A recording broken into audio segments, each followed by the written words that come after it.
Hey guys, it's episode 52 of the Movement Project. So yesterday we talked a lot about the overextended lumbar spine and how that influenced the way that we move in an overhead position. Well, today we're also going to go back to the sleeping patterns, how that affects that rounded forward posture, and what we can do to kind of open up the chest a little bit and work on basically all of our postural musculature. So what I'm going to do, same thing we did yesterday. I want to really ingrain this in our heads. We've got our pillow. We open up the pillowcase, slipping off the pillowcase from the pillow. We insert a towel and we put it over top. All right. Again, this is how I want to sleep. It's either on my back with my knees propped up and my neck in neutral, or on my side. This is why I'm doing this drill.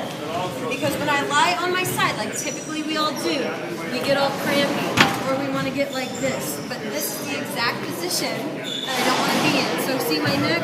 See how disjointed it is? That's as if I was talking on the phone all day, and that's your own fault, right? That's what we don't want to do.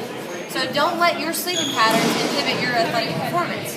So what we're going to do to kind of take care of that stuff, A, don't sleep on your stomach, get yourself a little orthotic pillow, or find a way to keep your neck neutral. B, let's go through some soft tissue work. So this is called the Supernova. You can use a lacrosse ball or tennis ball for the same thing. I like this because it's a little bit higher. I can put it underneath, right in my anterior shoulder and right along my rib cage, and find some tender spots and roll. All right, so you can see me kind of rolling in and out. What I can also do is find a tight spot, breathe into it, and then move my arm. So I'm tacking down the tissue, and I'm going to external, internal, rotate my arm, and just kind of move so that's that little ART business, and then switch to the other side. So it's all that in the upper rib cage, underneath the collarbone. All right, the next thing I'm going to do is work a little bit more on the neck musculature and the scalenes, levators, and all those that are above the clavicle. So you want to follow me, I'm going to go right about here. Okay, this is going to be hard for you to see because of my hair, but what I'm going to do is try to get right in here. Avoid the carotid, of course, but we're going to try to dig right in there. I want to be able to put my fingers inside your collarbone, on the underneath of the clavicle, right? So what we got to do is kind of get down in what's called the, we'll call it like the football position where you're about to tackle somebody. We're going to drill right in there. We're going to move our arm around. Notice when I do this, I'm going to externally rotate and internally rotate my arm.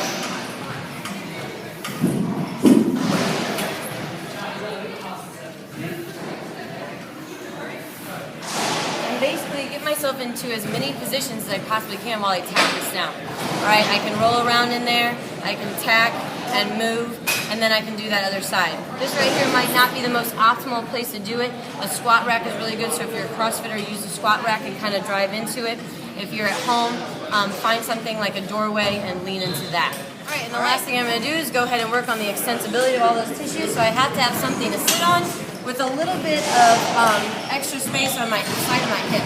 So what I'm going to do is I'm going to grip the right side of the box, the bed, whatever I'm on, and then I'm going to lean to the left. So right away I can feel it all down my brachioradialis, like all those tissues down my whole bicep, all the way down to the tendon there. And I can also feel it in my neck. Specifically, I want to try to relax from my neck, all right, and just see if I can fall. From here, I can turn and look up, turn and look down. I can reach back behind me. I can go in diagonal patterns. And as usual, find all the tender spots. All right, contract, relax. So I pull and I relax, pull and relax. All right, and as I go through that, let's go ahead and say we've got 2 minutes to do on our right side, and then we'll do 2 minutes on our left side. Same thing.